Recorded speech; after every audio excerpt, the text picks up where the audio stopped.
This was not very long ago. At least it was not long ago. It was long ago. You know, in small bursts. Time of the great Buddha.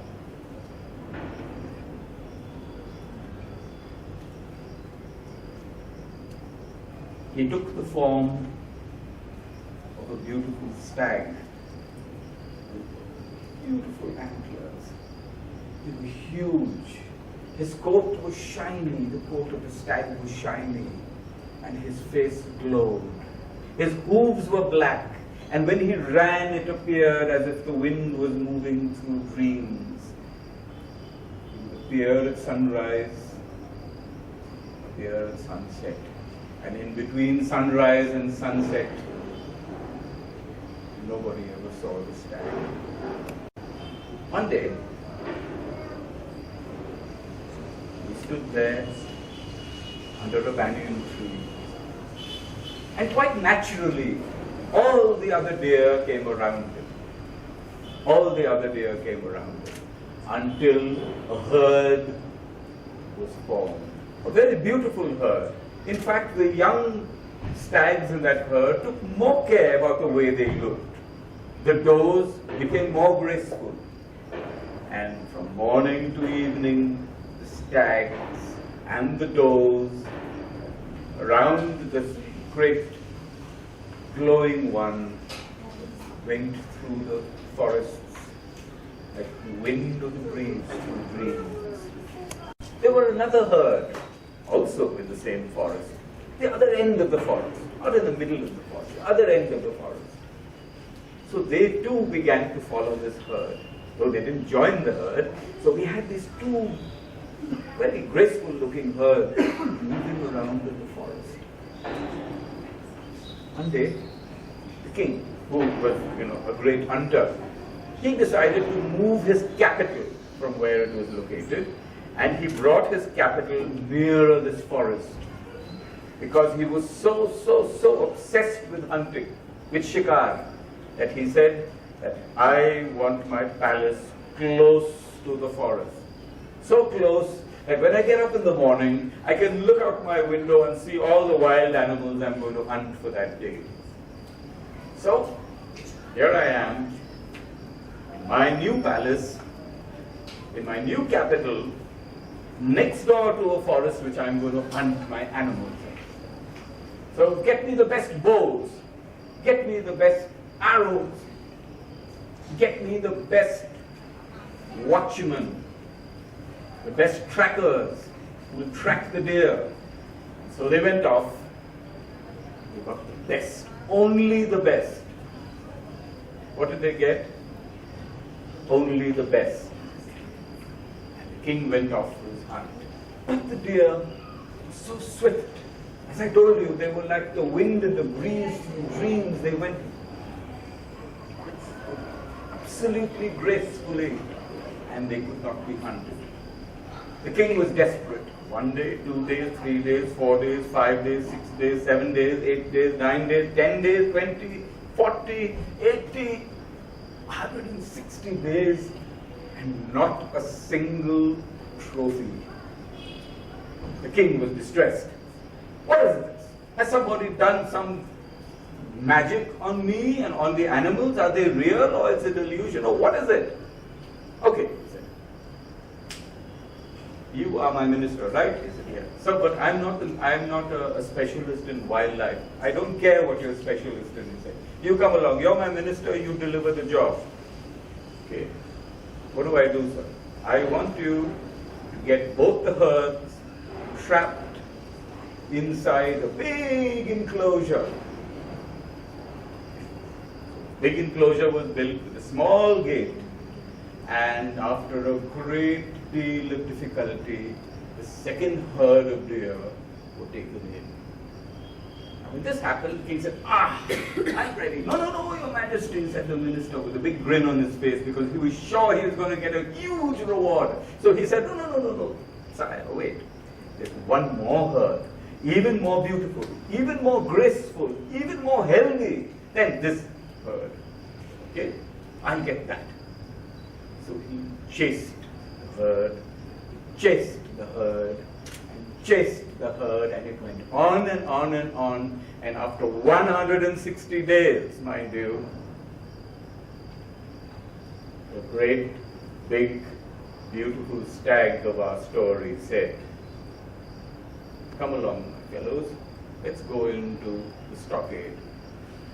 He said, but we'll go and we'll get killed. He said, no, just come along. So off they went into the stockade, and all the deer were there. The big stag was there. King appeared on a ladder. He climbed up and he could look in. He got his arrows ready. He stopped. He said, that stag. He said, yes, that's the most beautiful. That's the trophy you should take. Shoot him now. He's standing in front of you, offering you his throat. Shoot him. I cannot shoot him, he said. He's too beautiful. I can't shoot him. Tell him to go. So, with the greatest of difficulty, they tried to push the big, beautiful stag out of the stockade. And he refused to go. He came running back, and when they pushed him out again, he jumped over the high stockade and landed inside. Okay, suit yourself. I'm not going to kill you. Watch it. I am not going to kill you. I don't want your blood on my hands. So the stag ignored him. So he started firing his arrows into the herd. And deer upon deer fell mortally wounded. And they were carried off every day. And the king was very happy. Oh, wow, he said. Now this is what you call real hunting. Get them all in the stockade and you just plaster them with arrows and you take away some. You know, feed all my people of the kingdom. They're a very small kingdom, but he had this big image of himself. So he said, feed them all. Next day he went back again. Meanwhile, all the deer got together. Not the big stag. The big stag stood alone at the back. Deer got together and said, if he's going to shoot like this, all of us will get killed. So let's draw a lot. And one deer at a time will go and stand in front of the archer. So the first deer came. Oh, it's so easy to shoot this one. The king shot him. Next day he turned up and he found another deer standing in that position. He asked his minister, what's happening? He said, I don't know, sir. I mean, the deer has come there and is offering itself to be shot. Okay. He shot that deer also. Then in the lottery, a doe was chosen. And she was carrying a baby. As they say, she was the child. And there she was. She said, listen, one creature is to be shot, right? So the great wise stag was standing there. He says, yes. Okay, then actually let my baby be born, and then I'm happy to go and get myself killed. Please, please. Okay. I'll go, said the stag. The stag came forward and he stood there. You here again, get back. The stag wouldn't move. So the king, enraged, left. No one realized. The king even himself didn't realize why he was refusing to kill this beautiful animal. At night, the king was asleep.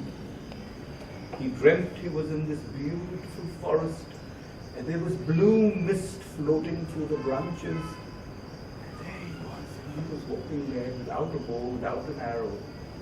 And he saw the most beautiful stag he had ever seen in all his life in the dream. in this dream, and it looked as if it was sailing through the forests. He had never imagined there was could be such a beautiful animal.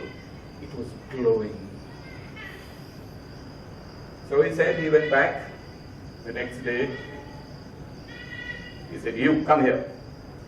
I saw you in my dream last night. What were you doing in my dream?" Stag said, "It's not possible. I'm here. How can I be in your dream?" He said, "Yes, you were in my dream. You are haunting me. What is it that you want?" "Spare the lives of all these deer. I beg you," he said. King said, "Okay." And all the minister and everyone was shocked because the king was talking to the stag and the stag was talking to the king. And they were talking like absolutely, they were equals, absolute equals. So he said, "Okay, all right, I'll set them all free. Right. I will not harm them, I will not kill them. From now on, all stags are free." "No, sir," said the stag. "All four-legged animals are free from fear." Okay, suit yourself. All four-legged animals are free from fear. Is that okay? "No, sir." "Then what?"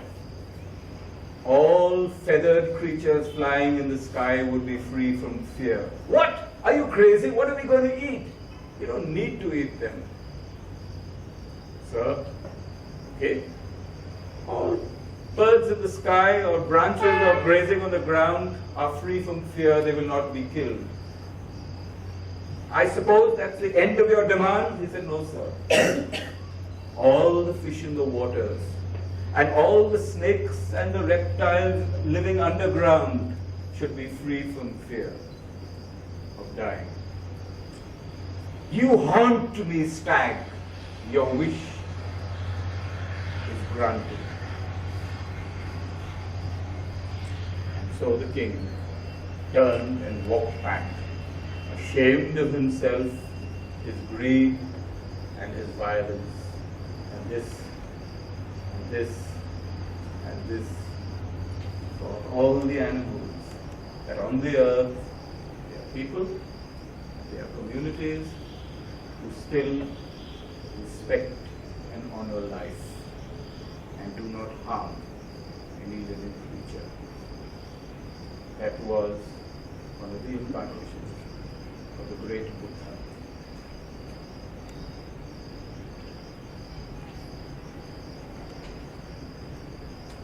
You will find, as the stories go on, that this is the wisdom of animals, it's the wisdom of birds, the wisdom of creatures. And in all traditional communities, divinity came in the form of wild things. Divinity came in nature. That's how divinity received us. And that's how we received divinity, through creatures. It was the creatures who gave us wisdom. And learning was in the university of life. Thank you.